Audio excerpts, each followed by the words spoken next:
এই নির্বাচন 1400 শহীদের রক্তের নির্বাচন।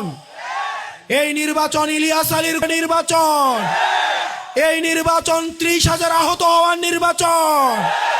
এই নির্বাচনের জন্য আমাদের রক্ত দিতে হয়েছে, আমাদের ঘাম দিতে হয়েছে, শ্রম দিতে হয়েছে। অনেক স্ত্রী তার স্বামী হারিয়েছে, অনেক মা তার সন্তান হারিয়েছে, অনেক সন্তান তার বাবা হারিয়েছে। প্রিয় প্রশাসনের ভাইয়েরা, আপনারা যদি বাংলাদেশের মানুষের বিরুদ্ধে যান, আবার 5 আগস্ট নেমে আসবে।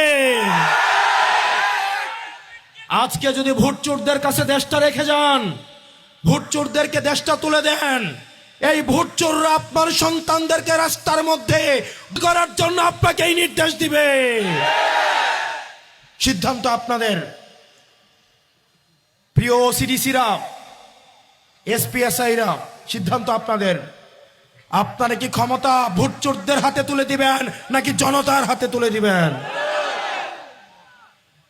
প্রিয় মিডিয়ার ভাইয়েরা, আমরা জানি আপনারা নিরুপায়।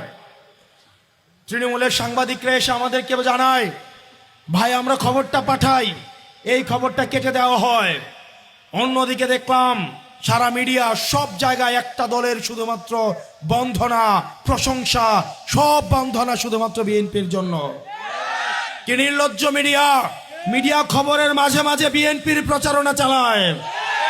এই নির্লজ্জ মিডিয়া যারা গত 17টা বছর তারেক জিয়াকে দেশদ্রোহী হিসেবে স্বীকৃতি দিয়েছে, আজকে তারা নির্লজ্জভাবে তার পদলেহনে ব্যস্ত হয়ে গিয়েছে। প্রিয় মিডিয়ার ভাইয়েরা, আপনাদের